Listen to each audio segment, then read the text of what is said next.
नमस्ते प्रिय छात्राः, रुद्र आर्ट स्कूल प्रति सर्वेषां सुस्वागतम्। पल्लवन् नामके प्रथमे एकके विश्वसौन्दर्यं नाम पाठं वयं पठितवन्तः। अधुना अग्रिमं पाठं प्रति प्रविशामः।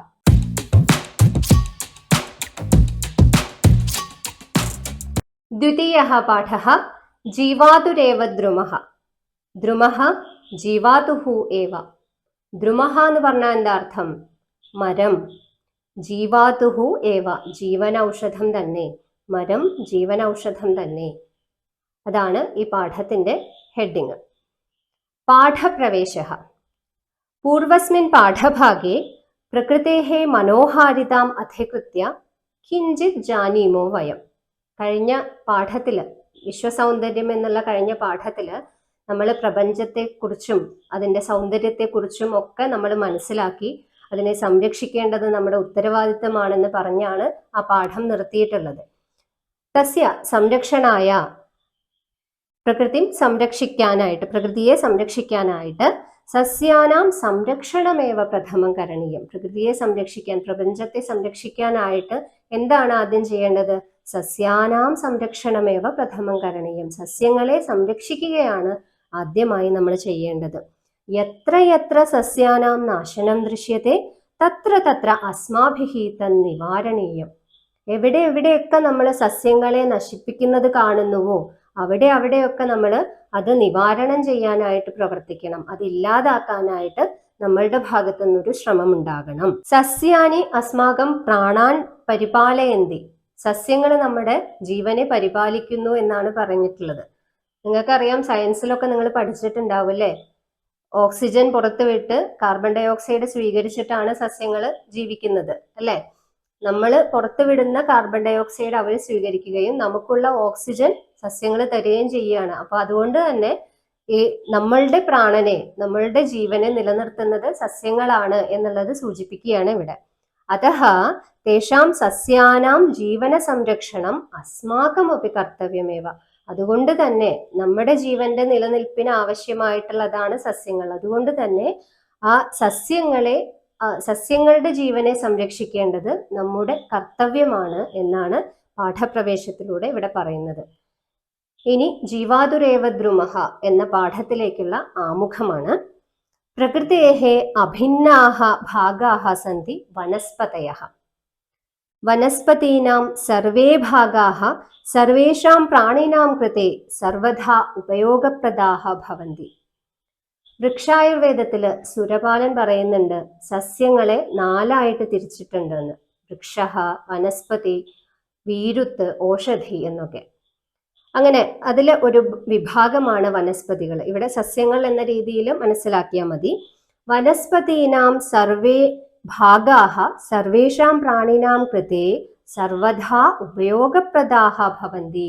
വനസ്പതികളുടെ, സസ്യങ്ങളുടെ എല്ലാ ഭാഗങ്ങളും എല്ലാ ജീവികൾക്കും ഒരുപോലെ എല്ലായ്പ്പോഴും ഉപയോഗപ്രദമാണ്. അതിൻ്റെ വേരാകട്ടെ, അതിൻ്റെ കൊമ്പാവട്ടെ, ഇലകളാവട്ടെ, വനസ്പതികളുടെ, ആ സസ്യങ്ങളുടെ എല്ലാ സാധനങ്ങളും നമുക്ക് ഉപയോഗപ്രദമാണ് എന്നാണ് പറയുന്നത്. നാസ്തി സസ്യം അനൗഷധം എന്ന് പറയുന്നുണ്ട്.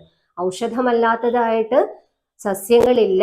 എല്ലാ സസ്യങ്ങൾക്കും എന്തെങ്കിലും ഔഷധ ഗുണങ്ങൾ ഉണ്ടാവും എന്നാണ് പറയുന്നത്. തഥാപി, അങ്ങനെയൊക്കെയാണെങ്കിലും അന്യപശവ ഇവ തേ ന ചലന്തി കോലാഹലം ച ന കുർവന്തി. അങ്ങനെയൊക്കെയാണെങ്കിലും എല്ലാ ഉപയോഗങ്ങളും ഇതിനെ കൊണ്ട് ഉണ്ടെങ്കിലും അന്യപശവ ഇവ, മറ്റു ജന്തുക്കളെ പോലെ തേ ന ചലന്തി, അവ ചലിക്കുന്നില്ല. കോലാഹലം ച ന കുർവന്തി, ഒരു കോലാഹലവും ഒരു ബഹളവും ഉണ്ടാക്കുന്നില്ല. അതഃ സസ്യാനാം പ്രാണാഃ തഥാ തേഷാം സംവേദനക്ഷമതാ ച ന സന്തി ഇതി ഭ്രാന്ത്യാ മന്യാമഹേ വയം. അതുകൊണ്ട് തന്നെ അവ ചലിക്കുന്നില്ല, അവ ബഹളമൊന്നും കൂട്ടുന്നില്ല എന്നതുകൊണ്ട് തന്നെ സസ്യങ്ങൾക്കൊന്നും ജീവനില്ല, അതുകൊണ്ട് അവയ്ക്ക് ഒന്നും തിരിച്ചറിയാനുള്ള കഴിവില്ല എന്നൊക്കെ നമ്മൾ വെറുതെ തെറ്റിദ്ധരിക്കുന്നു. തസ്മിൻ വിഷയെ ഏകാം ലഘുകഥാം അത്ര ജ്ഞാസ്യാമഃ. ഈ വിഷയത്തില് ഒരു ലഘുകഥയാണ് നമുക്കിവിടെ പഠിക്കാനുള്ളത്. ജീവാതുരേവ ദ്രുമഃ. ഉപരി വനാഖ്യേ ഗ്രാമേ केचन बालकाः खेलन्ति स्म। तेषु एको बालकः समीपस्थितस्य कस्यचन वृक्षकस्य शाखां छित्त्वा यष्टिमकरोत्। उपरिवनाख्ये ग्रामे. ഉപരിവനം നാമ ഗ്രാമേ. ഉപരിവനം എന്നു പേരായിട്ടുള്ള ഗ്രാമത്തില് കേചന ബാലകാഹ, കുറച്ച് ബാലന്മാര്, കുറച്ച് കുട്ടികള്, ഖേലന്തി സ്മ. ഖേലന്തി, ക്രീഡന്തി, നമ്മൾ കേട്ടിട്ടുണ്ടല്ലേ ക്രീഡന്തി എന്നൊക്കെയുള്ള ക്രിയാപദങ്ങള്. അതേ അർത്ഥം തന്നെയാണ് ഖേലന്തി എന്ന് പറഞ്ഞ. കുറച്ച് കുട്ടികള് ഉപരിവനം എന്ന പേരായിട്ടുള്ള ഗ്രാമത്തില് കളിച്ചുകൊണ്ടിരിക്കുകയായിരുന്നു. തേഷു ഏകോ ബാലകഃ, അവരിൽ ഒരു കുട്ടി, സമീപസ്ഥിതസ്യ കസ്യചന വൃക്ഷകസ്യ ശാഖാം ചിത്വാ യഷ്ടിമകരോത്. അവരിൽ ഒരു കുട്ടി സമീപസ്ഥിതസ്യ, അവർ കളിച്ചുകൊണ്ടിരിക്കുന്നതിൻ്റെ അടുത്ത് സ്ഥിതി ചെയ്യുന്ന, സമീപസ്ഥിതസ്യ സമീപത്ത് സ്ഥിതി ചെയ്യുന്ന, കസ്യചന വൃക്ഷകസ്യ, വൃക്ഷകം എന്ന്, വൃക്ഷഹ എന്ന് നിങ്ങൾ കേട്ടിട്ടുണ്ടാവും. എന്താ വൃക്ഷകം എന്ന് പറഞ്ഞാല്? ബാലവൃക്ഷ എന്നാണ് അർത്ഥം. ഒരു ചെറിയ വൃക്ഷത്തിന്റെ, വലിയ വൃക്ഷമല്ല, ചെറിയ വൃക്ഷത്തിന്റെ ശാഖാം ചിത്വാ, ശാഖ കൊമ്പ്, ചിത്വാ, ചിത്വാ എന്നുള്ളത് ഏത് അവ്യയാണ്? ക്വാന്തം അവ്യയം. നമ്മൾ കുറെ പഠിച്ചിട്ടുണ്ട് അല്ലെ മുമ്പൊക്കെ.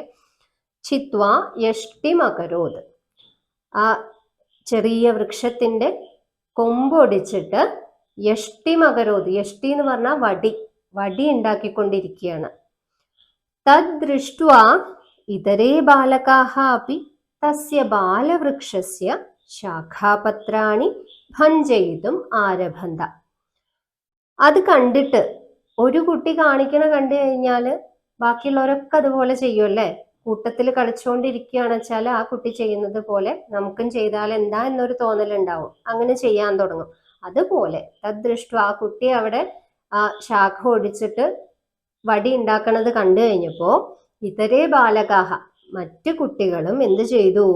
തസ്യ ബാലവൃക്ഷസ്യ ശാഖാപത്രാണി ഭഞ്ജയിതും ആരഭന്ത. ആ ബാലവൃക്ഷത്തിന്റെ കൊമ്പും ഇലയൊക്കെ ഭഞ്ജയിതും, തുമുന്നന്തം, ഭഞ്ജയിതും ആരഭന്ത, അത് പൊട്ടിച്ചെടുക്കാനായിട്ട് തുടങ്ങി. ബാലകാനാം ക്രീഡാമിമാം സമീക്ഷ്യ നികടസ്ഥാത് ഭവനാദാഗത്യ കാചിൻ മഹിള ഏവം അവദത്.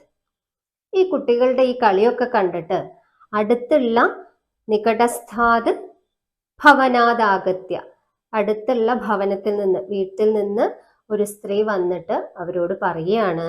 എന്താ പറഞ്ഞത്? ഭോ ബാലകാഹ ഏവം മാ കുർവന്തു ബാലവൃക്ഷസ്യ ശാഖാം ന ഭഞ്ജയന്തു. അല്ലയോ കുട്ടികളെ, നിങ്ങൾ ഇങ്ങനെ ചെയ്യരുത്, ആ ചെറിയ വൃക്ഷത്തിന്റെ ശാഖ ഒടിക്കരുത്. ഭോ ബാലകാഹ, അല്ലയോ കുട്ടികളെ, ഏവം മാ കുർവന്തു, ഇങ്ങനെ ചെയ്യാൻ പാടില്ല, നിങ്ങൾ ഇങ്ങനെ ചെയ്യാൻ പാടില്ല. ബാലവൃക്ഷസ്യ ശാഖാം, ആ ബാലവൃക്ഷത്തിന്റെ, ആ ചെറിയ വൃക്ഷത്തിന്റെ ശാഖാം ന ഭഞ്ജയന്തു, ശാഖ കൊമ്പ്, കൊമ്പുകള് ഒടിക്കരുത്, കൊമ്പിനെ ഒടിക്കരുത്. തസ്യാഹ വചനം ശ്രുത്വാ തേഷു അന്യതമഃ അപൃച്ഛത്. തസ്യാഹ, ആ മഹിളയുടെ, ആ ഒരു സ്ത്രീയുടെ വാക്കുകൾ കേട്ടിട്ട് തേഷു അന്യതമഃ, കുട്ടികളിൽ ഒരാള് അപൃച്ഛത്, ചോദിച്ചു. വൃക്ഷസ്യ ശാഖാഭംഗേന തസ്യ വേദന ഭവതി വാ? ദുഃഖാന്യനുഭോക്തും വൃക്ഷസ്യ പ്രാണാഹ സന്തി വാ? വൃക്ഷസ്യ ശാഖാഭംഗേന, വൃക്ഷത്തിന്റെ കൊമ്പ് ഒടിക്കുന്നത് കൊണ്ട്, കൊമ്പ് പൊട്ടിക്കുന്നത് കൊണ്ട് അതിന് വേദന ഉണ്ടാവുമോ? ദുഃഖാന്യനുഭോക്തും വൃക്ഷസ്യ പ്രാണാഹ സന്തി വാ? ഈ ദുഃഖങ്ങളൊക്കെ അനുഭവിക്കാനായിട്ട് ഈ വൃക്ഷങ്ങൾക്കൊക്കെ ജീവനുണ്ടോ അപ്പോ എന്നൊക്കെ ഒരു നീരസത്തോടുകൂടെ ചോദിക്കുകയാണ് ആ കുട്ടികളിൽ ഒരാള്. ബാലകസ്യ നീരസോപേതമപി സാകാംക്ഷം വാക്യമിതം നിശമ്യ സാ നാരി പുനരപ്യഭാഷത. ബാലകസ്യ നീരസോപേതം, നീരസേന ഉപേതഃ നീരസോപേതഃ. നീരസോപേതമപി, നീരസത്തോട് കൂടിയിട്ടുള്ളതാണെങ്കിലും സാകാംക്ഷം വാക്യമിതം, ആകാംക്ഷയോട് കൂടിയിട്ടുള്ള ഈ വാക്ക് കേട്ടിട്ട്, നിശമ്യ കേട്ടിട്ട്, സാ നാരി പുനരപി അഭാഷത, വീണ്ടും പറഞ്ഞു തുടങ്ങി ആ സ്ത്രീ. എന്താ പറഞ്ഞത്?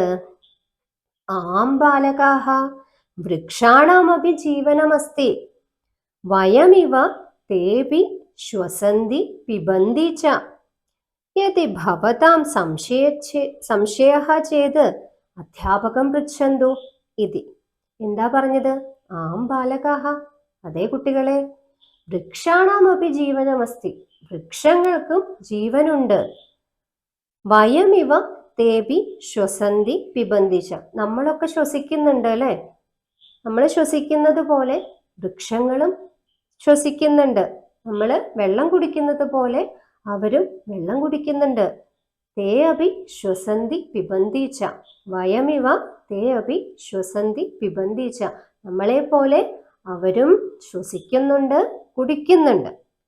യദി ഭവതാം സംശയശ്ചേത് അധ്യാപകം പൃച്ഛന്തു, ഇനി നിങ്ങൾക്ക് സംശയം ഉണ്ടെങ്കിൽ നിങ്ങൾ എന്ത് ചെയ്യൂ?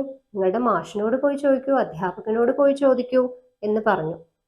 അത് കേട്ട കുട്ടികള് പരേദ്യുഹു, അടുത്ത ദിവസം, തേഷ്വേകഃ അധ്യാപകമുപഗമ്യ സസ്യാനാം പ്രാണാൻ ധരന്തി വാ ഇതി ശങ്കാം പ്രാകടയത്.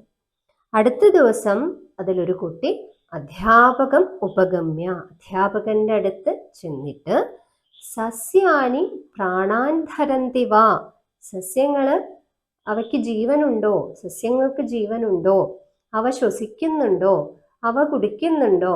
ഞങ്ങൾ അവിടെ ഇങ്ങനെ ഒരു കളിച്ചോണ്ടിരിക്കുന്ന സമയത്ത് അവിടെ അടുത്തുള്ള ആ ഒരു ചേച്ചി വന്നിട്ട് ഇങ്ങനെ പറഞ്ഞു, അപ്പം ഞങ്ങൾക്കൊരു സംശയമായി, അതുകൊണ്ടാണ് ചോദിക്കുന്നത് എന്നൊക്കെ പറഞ്ഞ് അധ്യാപകനോട് ഒരു സംശയം ചോദിച്ചു.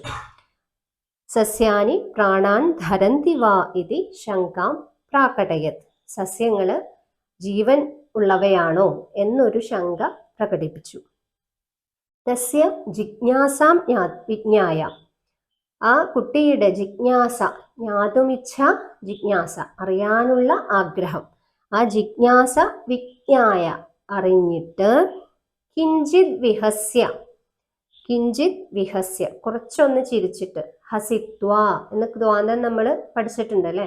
അതുപോലെ തന്നെ അതേ അർത്ഥം തന്നെയാണ്, കുറച്ചൊന്ന് ചിരിച്ചിട്ട്, അധ്യാപകഃ അബ്രവീത്, അധ്യാപകൻ പറഞ്ഞു തുടങ്ങി. എന്താണ് പറഞ്ഞത്? ഭവതാ യത് പൃഷ്ടം തദധികൃത്യ മഹാഭാരതസ്യ ശാന്തിപർവണി കശ്ചിത് പ്രസംഗോസ്തി ഭൃഗു ഭരദ്വാജ സംവാദരൂപേണ. ഭൃഗു ഭരദ്വാജ സംവാദം എന്ന ഒരു ഭാഗം എവിടെയുണ്ട്? ഇതിഹാസങ്ങളിൽ ഒന്നായിട്ടുള്ള മഹാഭാരതത്തിലെ ശാന്തി പർവ്വത്തിൽ നമുക്ക് കാണാൻ സാധിക്കും. ഇതിഹാസങ്ങൾ നിങ്ങൾക്കറിയാലോ, ഏതൊക്കെയാണ്? രാമായണവും മഹാഭാരതവും. ഈ മഹാഭാരതത്തില് 18 അധ്യായങ്ങളാണുള്ളത്. 18 അധ്യായങ്ങളെയും പർവ്വങ്ങൾ, പർവാണി എന്നാണ് അറിയപ്പെടുന്നത്. ആദിപർവം, സഭാപർവം എന്നൊക്കെ പറഞ്ഞിട്ട് അതിൽ ഒരു പർവമായിട്ടുള്ള ശാന്തി പർവ്വത്തില് ഭൃഗു ഭരദ്വാജ സംവാദമുണ്ട്. അവിടെയാണ് ഈ സസ്യങ്ങള് ജീവനുള്ളവയാണോ എന്നൊരു സംവാദം നടക്കുന്നത്. അത് അവിടെ ഉണ്ട് എന്നുള്ളതൊന്ന് ഇവിടെ അധ്യാപകൻ സൂചിപ്പിക്കുന്നു. അവിടെ ഭരദ്വാജൻ ചോദിക്കുകയാണ്, തത്ര സസ്യാനി പ്രാണാൻ ധരന്തി വാ ഇതി ഭരദ്വാജോപി പൃച്ഛതി. അവിടെ ഭരദ്വാജനും ചോദിക്കുന്നുണ്ട് ഭൃഗുവിനോട്. എന്താ ചോദിക്കണേ? സസ്യാനി പ്രാണാൻ ധരന്തി വാ, സസ്യങ്ങൾ പ്രാണനെ ധരിക്കുന്നുണ്ടോ, സസ്യങ്ങൾക്ക് ജീവനുണ്ടോ എന്ന് ചോദിക്കുന്നുണ്ട്. വൃക്ഷാഹ രോഗപീഡിതാഹ ഭവന്തി ചികിത്സയാ തേഷാം രോഗവിമുക്തിരപി ഭവതി സൂര്യാതപേന തേ സങ്കുജന്തി വൃഷ്ട്യാ പല്ലവിതാഹ ച ഭവന്തി. അങ്ങനെ കുറേ കാരണങ്ങൾ ഭൃഗു അവിടെ പറയുന്നുണ്ട്. എന്തൊക്കെയാ നോക്കാം നമുക്ക്. വൃക്ഷാഹ രോഗപീഡിതാഹ ഭവന്തി, വൃക്ഷങ്ങള് രോഗപീഡിതരാവുന്നുണ്ട്.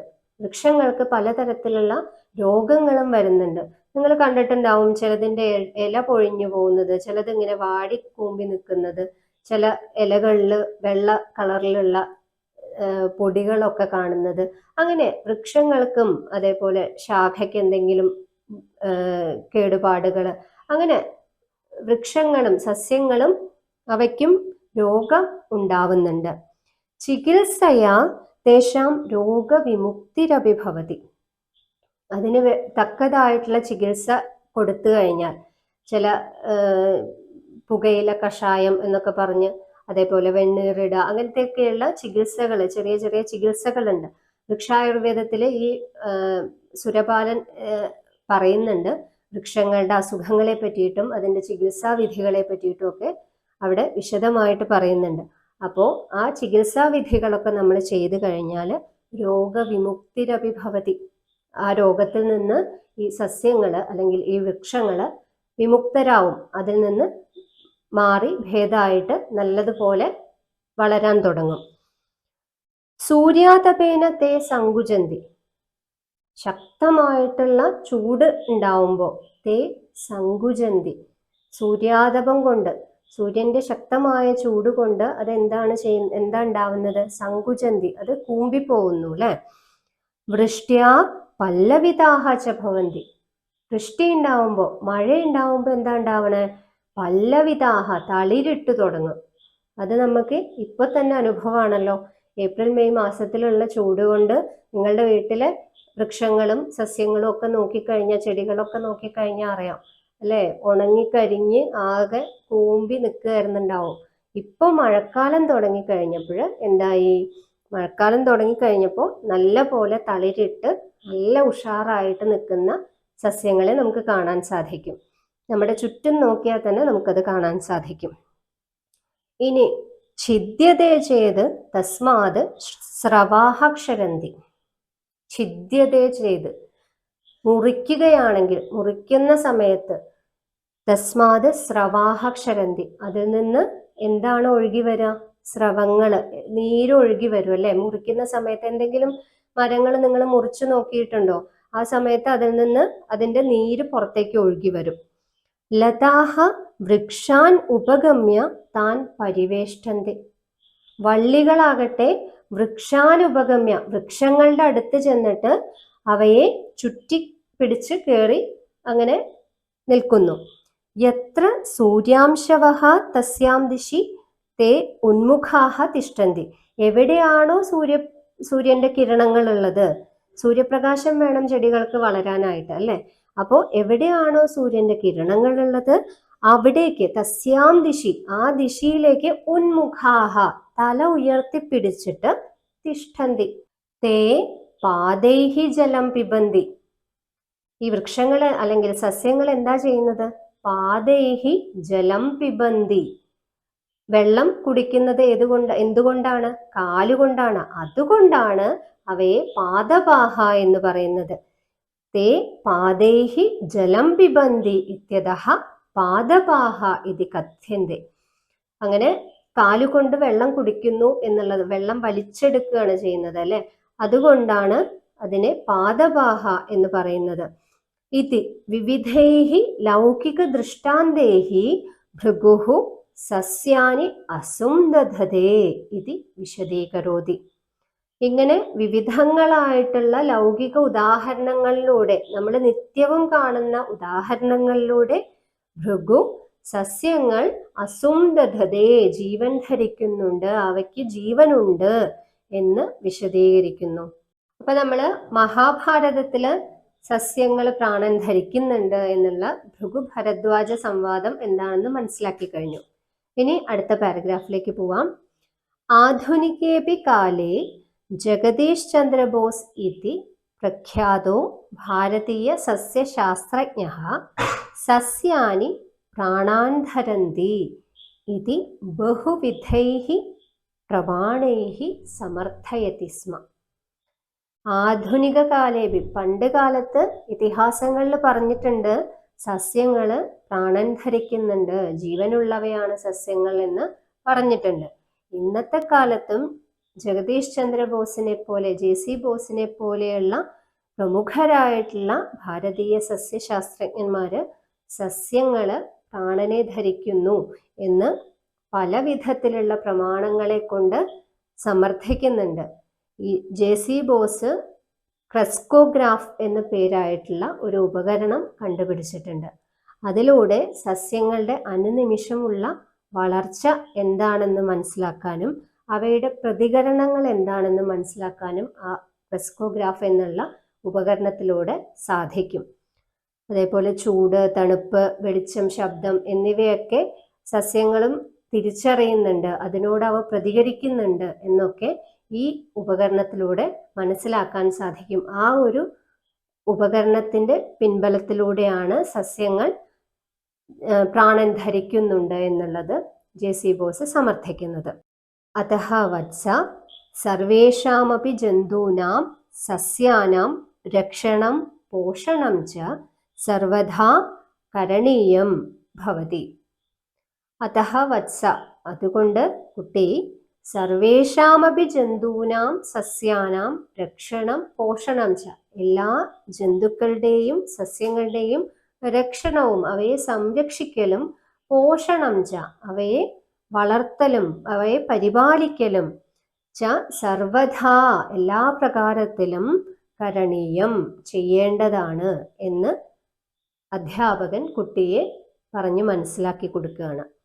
അപൂർവേണ അനേന വിജ്ഞാനേന പ്രഹൃഷ്ടസ്യ ബാലകസ്യ വദനം സൂര്യാംശുസ്പർശനേന രാജീവമിവ ക്ഷണേനൈവ പ്രഫുല്ലമഭവത്.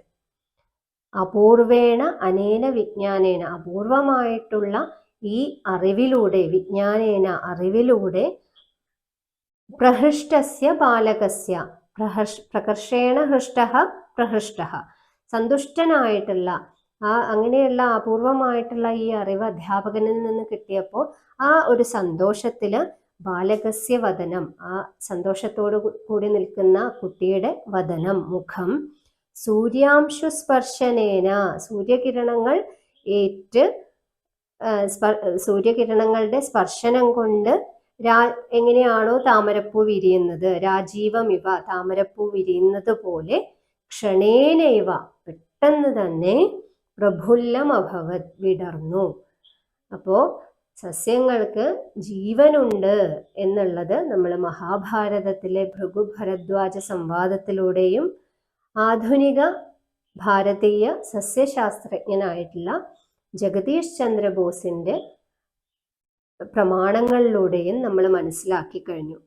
അതുകൊണ്ട് സസ്യങ്ങളെ സംരക്ഷിക്കുക എന്നുള്ളത് നമ്മുടെ ഉത്തരവാദിത്തമാണ് എന്നുകൂടെ ഇവിടെ അധ്യാപകൻ പറഞ്ഞു വെക്കുന്നുണ്ട്.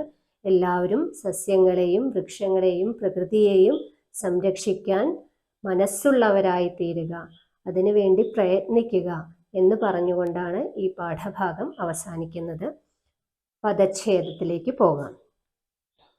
ക്രീഡാമിമാം, ക്രീഡാം അധികം ഇമാം, ക്രീഡാമിമാം.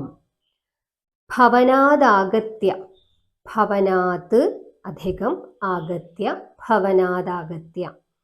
കാചിൻ മഹിള, കാചിത് മഹിള, കാചിൻ മഹിള. പുനരപ്യഭാഷത, പുനഃ അധികം അപി അധികം അഭാഷത. തേപി, തേ അധികം അപി. സംശയശ്ചേത്, സംശയഃ അധികം ചേത്, സംശയശ്ചേത്. തേഷ്വേകഃ, തേഷു അധികം ഏകഃ. കിഞ്ചിത് വിഹസ്യ, കിഞ്ചിത് അധികം വിഹസ്യ.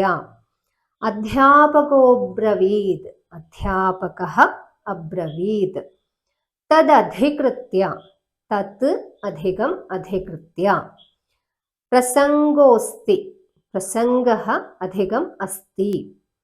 ഭരദ്വാജോപി, ഭരദ്വാജഃ അധികം അപി. രോഗവിമുക്തിരപി, രോഗവിമുക്തിഃ അധികം അപി. ആധുനികേപി, ആധുനികേ അധികം അപി. അപൂർവേണ അനേന, അപൂർവേണ അധികം അനേന. ക്ഷണേനൈവ, ക്ഷണേന അധികം ഏവ. വിഗ്രഹഃ ശാഖാപത്രാണി.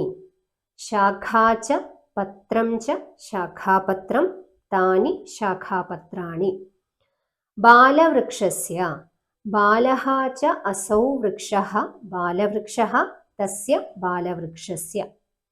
അന്യതമഃ അനേകേഷു ഏകഃ അന്യതമഃ. ശാഖാഭംഗേന. ശാഖായാः ഭംഗः ശാഖാഭംഗः തേന ശാഖാഭംഗേന. നീരസോപേതഃ. നീരസേന ഉപേതഃ നീരസോപേതഃ. അപ്പോൾ ഈ പാഠത്തിലെ പഠന പ്രവർത്തനങ്ങൾ എന്തൊക്കെയാണെന്നുള്ളത് നമുക്ക് നോക്കാം.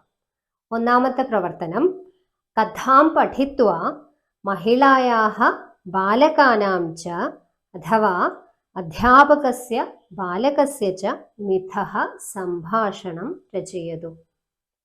ഈ കഥ പഠിച്ചിട്ട്, കഥ വായിച്ചിട്ട് മഹിളായാः ബാലകാനാം ച മിഥഃ സംഭാഷണം ലിഖതു. ഒന്നുകിൽ നമുക്ക് മഹിള ആ സ്ത്രീ പുറത്തേക്ക് വന്ന് കുട്ടികളോട് ചെയ്യരുത്, ഇതിങ്ങനെ ചെയ്യരുത് എന്ന് പറഞ്ഞ ആ സ്ത്രീയും അതേപോലെ ഈ കുട്ടികളും തമ്മിലുള്ള സംഭാഷണം എഴുതാം.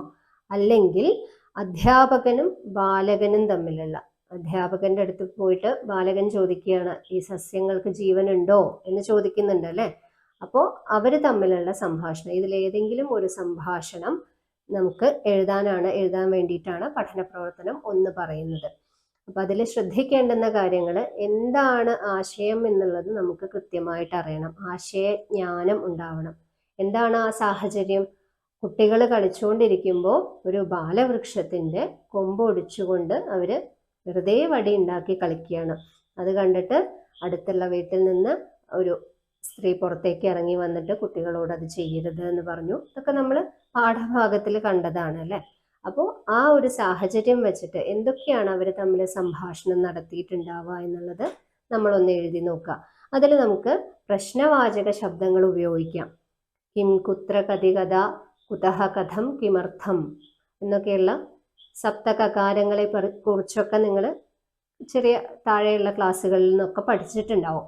അപ്പോൾ ആ പ്രശ്നവാചക ശബ്ദങ്ങളൊക്കെ ഉപയോഗിച്ച് സംഭാഷണങ്ങൾ, അങ്ങോട്ടും ഇങ്ങോട്ടും ചോദ്യങ്ങൾ അതേപോലെ ഉത്തരങ്ങളൊക്കെ പറഞ്ഞ് ചെയ്യാവുന്നതാണ്. അതേപോലെ തന്നെ നമ്മളൊരു സംഭാഷണം തുടങ്ങുമ്പോൾ എങ്ങനെയാണ് ഉപചാര ശബ്ദങ്ങൾ പ്രയോഗിക്കും അല്ലേ. അതിൻ്റെ പ്രയോഗവും ഈ സംഭാഷണ ലേഖനത്തിൽ നമുക്ക് ശ്രദ്ധിക്കേണ്ടതുണ്ട്. അധ്യാപകനും ബാലകനും തമ്മിലുള്ളതാണെങ്കിൽ എന്താണ് വരാം? അധ്യാപകന്റെ അടുത്ത് കുട്ടി വന്ന് ചോദിക്കുകയാണ്, മാഷേ ഈ സസ്യങ്ങൾക്ക് ജീവനുണ്ടോ എന്ന് ചോദിക്കുകയാണ്. അപ്പോൾ അധ്യാപകൻ അതിനുള്ള മറുപടിയായിട്ട് മഹാഭാരതത്തിലെ ഒരു ഭാഗം എടുത്ത് പറഞ്ഞു കൊടുക്കുന്നുണ്ട്. ആ കാര്യങ്ങളൊക്കെ വെച്ചിട്ട് പാഠഭാഗത്തിലുള്ള തന്നെ നിങ്ങൾക്ക് ചേർക്കാം.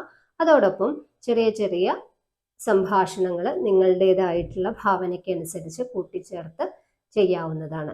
അങ്ങനെ ഈ 2 തരത്തിലുള്ള സംഭാഷണങ്ങൾ എഴുതാൻ വേണ്ടിയിട്ടാണ് ഒന്നാമത്തെ പ്രവർത്തനം.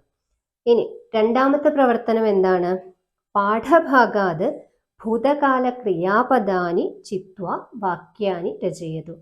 പാഠഭാഗത്ത് നിന്ന് ഭൂതകാല ക്രിയാപദങ്ങൾ തിരഞ്ഞെടുത്ത് വാക്യങ്ങൾ എഴുതാനാണ് പറയുന്നത്. നമ്മൾ പഠിച്ചിട്ടുണ്ട് ഭൂതകാല ക്രിയാപദങ്ങൾ. അപഠത്, അഗച്ഛത് എന്നൊക്കെ പറഞ്ഞിട്ട് പഠിച്ചിട്ടുണ്ട് അല്ലെ.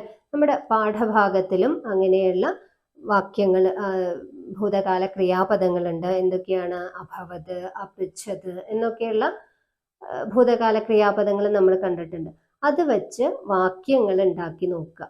അതാണ് രണ്ടാമത്തെ പ്രവർത്തനം.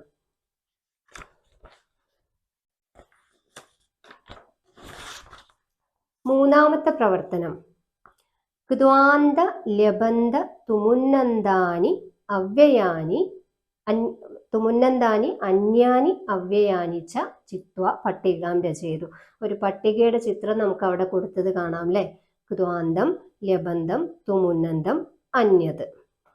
അവ്യയങ്ങൾ നിങ്ങൾ കേട്ടിട്ടുണ്ടാവും. ക്ദ്വാന്തം അവ്യയം, ലബന്ധം അവ്യയം, തുമുന്നന്തം അവ്യയം, മറ്റവ്യയങ്ങൾ അല്ലെ. അങ്ങനെ എന്താ ക്ദ്വാന്തം അവ്യയം? ത്വാ എന്ന് അവസാനിക്കുന്ന അവ്യയങ്ങളാണ് ക്ദ്വാന്തം അവ്യയം.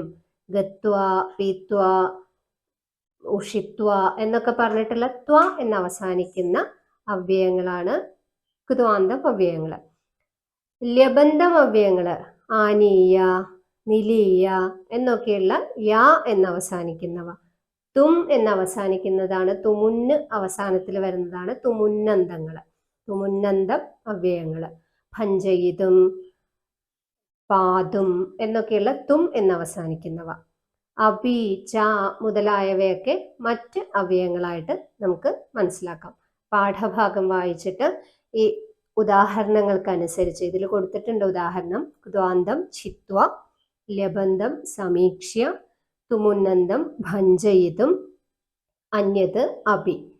അങ്ങനെ അത് നിങ്ങൾ പാഠഭാഗം വായിച്ചിട്ട് ഈ പട്ടിക പൂരിപ്പിക്കുക.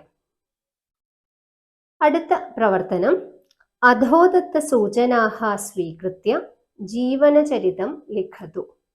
താഴെ കുറച്ച് സൂചനകൾ കൊടുത്തിട്ടുണ്ട്, അത് വെച്ച് അതിനെ സെന്റൻസ് ആക്കി ജീവനചരിതം എഴുതാനാണ് പറഞ്ഞിട്ടുള്ളത്. നാമ ജഗദീഷ് ചന്ദ്ര ബോസ്, JC ബോസ്.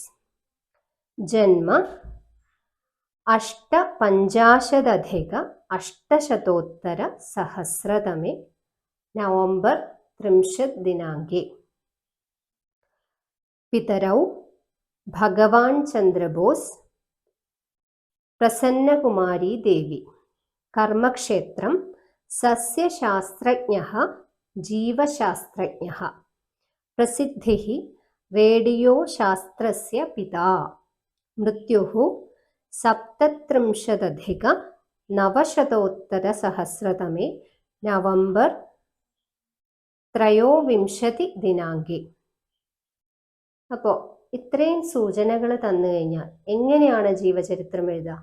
നമ്മളിപ്പോൾ ജീവചരിത്രം എഴുതുമ്പോൾ ഒരാൾ ഇന്ന വർഷം ജനിച്ചു, അദ്ദേഹത്തിൻ്റെ ജന്മം ഇന്ന സ്ഥലത്താണ് അല്ലേ, അത് കഴിഞ്ഞാൽ അദ്ദേഹം ഇന്ന ആൾക്കാരുടെ മകനാണ് അല്ലെങ്കിൽ മകളാണ്, അദ്ദേഹം ഇന്ന ഇന്ന മേഖലകളിൽ ജോലി ചെയ്തിട്ടുണ്ട്, അദ്ദേഹത്തിൻ്റെ കർമ്മക്ഷേത്രം ഇന്ന ഇന്ന മേഖലകളാണ്, അദ്ദേഹം ഇത്തരത്തിൽ പ്രസിദ്ധനാണ് എന്നൊക്കെയുള്ള, അദ്ദേഹത്തിൻ്റെ മൃത്യു ഇന്ന ദിവസമാണ് എന്നൊക്കെയുള്ള രീതിയിലാണ് നമ്മൾ മലയാളത്തിൽ എഴുതുക അല്ലേ. അതുപോലെ നിങ്ങൾ ഇതൊന്ന് എഴുതി നോക്കുക. നാമ ആദ്യം എന്താ ചെയ്യേണ്ടത്? ആരെ പറ്റിയാണോ എഴുതുന്നത് അവരുടെ ആ പേര് നാമ എന്നുള്ളത് വലുതാക്കിയിട്ട് ഹെഡിങ് ആക്കിയിട്ട് എഴുതാം. എന്നിട്ട് ജഗദീഷ് ചന്ദ്രബോസ് ആണ് ഇവിടെ പറഞ്ഞിട്ടുള്ളത്. ജഗദീഷ് ചന്ദ്രബോസ് 850-800 നവംബർ 30 ദിനാങ്കേ ജനിമലഭത, ജനിച്ചു എന്നുള്ളത് പറയാം. അതിനുശേഷം അദ്ദേഹത്തിൻ്റെ മാതാപിതാക്കളുടെ പേര്. തസ്യ പിതരൗ ഭഗവാൻ ചന്ദ്രബോസ്, പ്രസന്നകുമാരി ദേവി ച ആസ്താം. ഇതുപോലെ നിങ്ങൾ എഴുതി ശീലിച്ചിട്ടുണ്ടാവും ജീവനചരിതം. അങ്ങനെ ഓരോരോ കാര്യങ്ങളും നമ്മൾ സെന്റൻസ് ആക്കിയിട്ട് നമുക്ക് കഴിയുന്ന രീതിയിൽ ചെറിയ ചെറിയ സെന്റൻസ് ആക്കിയിട്ട് നമ്മൾ എഴുതുക. അതാണ് ജീവനചരിതം. ഇതിൽ എല്ലാ സൂചനകളും സ്വീകരിച്ചിട്ടുണ്ടോ എന്നുള്ളത് ശ്രദ്ധിക്കണം. അതുപോലെ അതിൻ്റെ വാക്യത്തിൻ്റെ ഘടന ശരിയാണോ എന്നുള്ളത് ശ്രദ്ധിക്കണം. ജീവനചരിതം നേരത്തെ നമ്മൾ പറഞ്ഞു എങ്ങനെ ഏത് ഘടനയിലാണ് ജീവനചരിതം എഴുതേണ്ടതെന്ന്. ആദ്യം ജനിച്ചത്, പിന്നെ അച്ഛനമ്മമാര്, അദ്ദേഹത്തിൻ്റെ പ്രവൃത്തി മണ്ഡലം, അദ്ദേഹത്തിന് എന്തെങ്കിലും പ്രസിദ്ധി ഉണ്ടെങ്കിൽ അത്, അദ്ദേഹത്തിൻ്റെ മൃത്യു. ആ ഒരു ഘടനയിൽ തന്നെ ജീവനചരിതം എഴുതണം. അത് നിങ്ങളൊന്ന് എഴുതി നോക്കുക. എന്തെങ്കിലും സഹായം ആവശ്യമുണ്ടെങ്കിൽ നിങ്ങളുടെ അധ്യാപകരോട് ചോദിക്കുക. അധിക വാചനാംശ.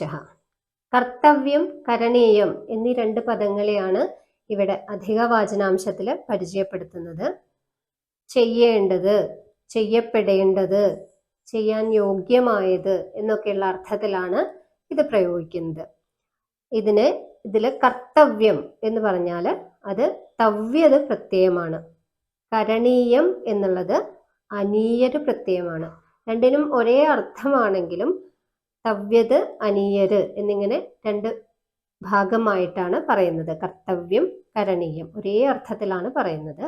കർത്തും യോഗ്യം അഥവാ കർത്തും അർഹം, ചെയ്യാൻ യോഗ്യമായത് അല്ലെങ്കിൽ ചെയ്യപ്പെടേണ്ടത് ഇത്യാദ്യർത്ഥേ മുതലായ അർത്ഥത്തിൽ തവ്യത് അനീയര് ഇതി കൃത്യപ്രത്യയവും പ്രയുജ്യതേ. തവ്യത് അനീയര് എന്നീ കൃത്യപ്രത്യയങ്ങൾ എന്നാണ് അതിന് പറയുക. കൃത്യപ്രത്യയങ്ങൾ പ്രയോഗിക്കുന്നു.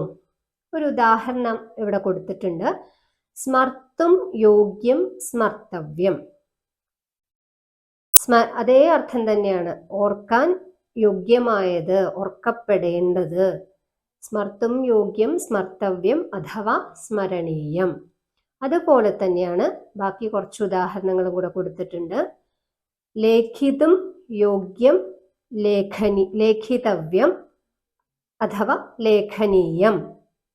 ഗന്തും യോഗ്യം ഗന്തവ്യം അഥവാ ഗമനീയം. പൂജിതും യോഗ്യം പൂജിതവ്യം അഥവാ പൂജനീയം. ഭോക്തും യോഗ്യം ഭോക്തവ്യം അഥവാ ഭോജനീയം. ഇങ്ങനെ തവ്യത് അനീയര് പ്രത്യയങ്ങളെ ഇവിടെ അധികവാചനാംശത്തിൽ നിങ്ങൾക്കൊന്ന് പരിചയപ്പെടുത്തി തരുന്നുണ്ട്. അടുത്തതായിട്ട് ശബ്ദകോശമാണ്. അത് ഓരോ ശബ്ദങ്ങളുടെയും സംസ്കൃതത്തിലും മലയാളത്തിലും കന്നഡയിലും ഇംഗ്ലീഷിലും ഒക്കെയുള്ള അർത്ഥങ്ങൾ അവിടെ കൊടുത്തിട്ടുണ്ട്. അത് നിങ്ങളൊന്ന് വായിച്ചു നോക്കുക. ക്രിയാപദ പരിചയ. ക്രിയാപദ പരിചയ എന്ന ഭാഗത്ത് ധാരാളം ക്രിയാപദങ്ങൾ ഇവിടെ കൊടുത്തിട്ടുണ്ട്. അവയുടെ മുഴുവൻ എല്ലാ ഡീറ്റെയിൽസും ഇവിടെ കൊടുത്തിട്ടുണ്ട്. നമ്മളോടിപ്പോൾ ഒരാള് എന്താണ്, എവിടെയാണ് വീട് എന്ന് ചോദിക്കുമ്പോൾ നമ്മൾ കൃത്യമായ വഴി പറഞ്ഞു കൊടുക്കും, അഡ്രസ്സ് പറഞ്ഞു കൊടുക്കും അല്ലെ. അതുപോലെ കൃത്യമായിട്ട് ആ ക്രിയാപദത്തെ കുറിച്ചുള്ള എല്ലാ കാര്യങ്ങളും ഇവിടെ പറയുന്നുണ്ട്. ഉദാഹരണത്തിന് വിരാജന്തേ. വിരാജന്തേ എന്നതിൻ്റെ മുഴുവനായിട്ടുള്ള ഡീറ്റെയിൽസ് ആണ് ഇവിടെ പറയുന്നത്. വി അധിക രാജൃ ദീപ്തൗ ആത്മനേപതി ലട്ട് പ്രഥമ പുരുഷ ബഹുവചനം. വി അധിക എന്ന് പറഞ്ഞു കഴിഞ്ഞാൽ എന്താ? വി ഉപസർഗകമായിട്ടുള്ള, ഉപസർഗങ്ങളെ കുറിച്ച് നമ്മൾ കഴിഞ്ഞ പാഠത്തിൽ പഠിച്ചു അല്ലെ. ആ വി എന്നുള്ള ഉപസർഗത്തോടു കൂടിയ രാജൃധാതുവിന്റെ ദീപ്തവും എന്നർത്ഥമാണ് വരിക. വിരാജിക്കുന്നത്, ദീപ്തമാക്കുന്നത് എന്നൊക്കെയുള്ള അർത്ഥമാണ് വരിക. വി ഉപസർഗകമായിട്ടുള്ള രാജധാതുവിന്റെ ആത്മനേപദ രൂപമാണത്. ഇനി ഏത് ലകാരമാണ്? ലട്ട് ലകാരത്തില് പ്രഥമ പുരുഷൻ ബഹുവചന രൂപമാണ് എന്ത്? വിരാജന്തേ. അതിന്റെ പ്രഥമ പുരുഷ ഏകവചന ദ്വിവചന ബഹുവചന രൂപങ്ങൾ അതിന്റെ താഴെ കൊടുത്തിട്ടുണ്ട്. വിരാജതേ, വിരാജേതേ, വിരാജന്തേ. അതുപോലെ വിഭാതി, പ്രത്യായാന്തി, സ്യാമഹ, പരിപാലയന്തി, ജ്ഞാസ്യാമ, ഭഞ്ജയന്തു, അഭാഷത, അബ്രവീത്, സങ്കുജന്തി, പരിവേഷ്ടന്തി. ഇങ്ങനെ ധാരാളം ക്രിയാപദങ്ങളും അതിൻ്റെ പൂർണ്ണ വിവരങ്ങളും ഈ ക്രിയാപദ പരിചയത്തിൽ കൊടുത്തിട്ടുണ്ട്. നിങ്ങളത് വായിച്ച് മനസ്സിലാക്കുക. നമ്മളപ്പോൾ ഈ ഏകകത്തിലെ 2 പാഠങ്ങളും പഠിച്ചു കഴിഞ്ഞു. ഇനി ഈ ഏകകവുമായി ബന്ധപ്പെട്ടിട്ട് ഒരു അഭ്യാസ പത്രികയാണ് ഉള്ളത്. അതിൽ ഒന്നാമത്തെ ചോദ്യം, അധോദത്ത വാക്യാത് ഉപസർഗപദാനി ചിത്വാ ലിഖതു. താഴെ കൊടുത്തിട്ടുള്ള വാക്യത്തിൽ നിന്ന് ഉപസർഗപദങ്ങൾ തിരഞ്ഞെടുത്ത് എഴുതാനാണ് പറഞ്ഞിട്ടുള്ളത്. ഗജാഹ ജലം നിപീയ വനം പ്രവിശന്തി. ഇവിടെ എവിടേക്കാണ് ഉപസർഗം വന്നിട്ടുള്ളത്? നിങ്ങൾ പഠിച്ചതല്ലേ ഉപസർഗങ്ങൾ ഏതൊക്കെയാണ്? നിപീയ എന്നുള്ളിടത്ത് നി എന്ന് ഉപസർഗം വന്നിട്ടുണ്ട്. പ്രവിശന്തി എന്നുള്ളിടത്തും പ്ര എന്ന ഉപസർഗം വന്നിട്ടുണ്ട്. അടുത്ത പ്രവർത്തനം, ഉദാഹരണാനുസാരം വാക്യേഷു പരിവർത്തയതു. ഉദാഹരണങ്ങൾക്കനുസരിച്ച് ആ വാക്കുകൾ മാറ്റി എഴുതാനാണ് പറയുന്നത്. വിദ്യാലയസ്യ പരിതഃ ഉദ്യാനം അസ്തി. പരിതഃ എന്ന പ്രയോഗവും നമ്മൾ ഒന്നാമത്തെ പാഠത്തിൽ പഠിച്ചിട്ടുണ്ട്. പരിതഃ എന്ന് പ്രയോഗിക്കുമ്പോൾ ഏത് വിഭക്തി വരണം? ദ്വിതീയ വിഭക്തി വരണം അല്ലെ. വിദ്യാലയസ്യ എന്നതിൻ്റെ ദ്വിതീയ വിഭക്തി എന്താണ്? വിദ്യാലയം അല്ലെ. വിദ്യാലയം പരിതഃ ഉദ്യാനം അസ്തി. അതുപോലെ 2 ഉദാഹരണങ്ങൾ അവിടെ കൊടുത്തിട്ടുണ്ട്. അത് ഉദാഹരണങ്ങളല്ല, ചോദ്യങ്ങൾ അവിടെ കൊടുത്തിട്ടുണ്ട്. അത് ചെയ്യാം. ക്രീഡകസ്യ പരിതഃ ജനാഃ തിഷ്ഠന്തി, മോദകസ്യ പരിതഃ പിപീലികാഃ സന്തി. ഖണ്ഡികാം പഠിത്വാ ജീവനചരിതരൂപരേഖാം ലിഖതു. അടുത്ത ചോദ്യമാണ്. ഖണ്ഡിക വായിച്ചിട്ട് ജീവനചരിത രൂപരേഖ, എങ്ങനെയാണ് ഒരു രൂപരേഖ എഴുതേണ്ടത് എന്നുള്ളത് ഇത് വായിച്ചു കഴിഞ്ഞാൽ നമുക്ക് മനസ്സിലാവും. അതിനനുസരിച്ച് അത് ചെയ്യാനാണ്. ഹരിപ്പാട് മഹാദേവ മന്ദിരസ്യ സമീപസ്ഥേ ചെമ്പ്രോൾ മഠേ ഭവനെ 980-800 വർഷേ അംബാദേവി തമ്പുരാട്ടി ജനിമലഭത. അസ്യാഹ പിതാ കോട്ടയം നാട്ടകത്ത് എളങ്ങല്ലൂർ കൃഷ്ണൻ നമ്പൂതിരി, മാതാ കുഞ്ഞിക്കുട്ടി തമ്പുരാട്ടി ച ആസ്താം. ചെമ്പാട്ട് രാമവാര്യർ കല്ലമ്പള്ളി വിഷ്ണു നമ്പൂതിര്യോः ശിക്ഷണേ സാ കാവ്യനാടക അലങ്കാരാദീനി അശിക്ഷത.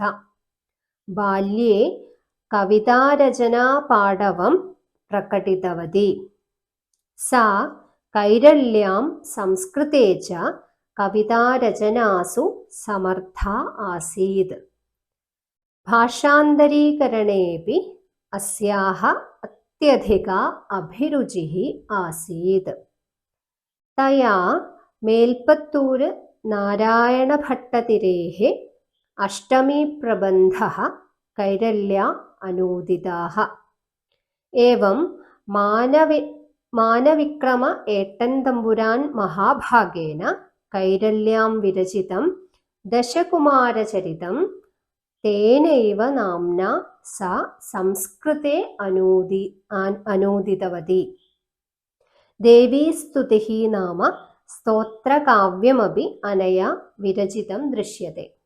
ഇത്രയും ഖണ്ഡികയിൽ പറഞ്ഞിട്ടുണ്ട്.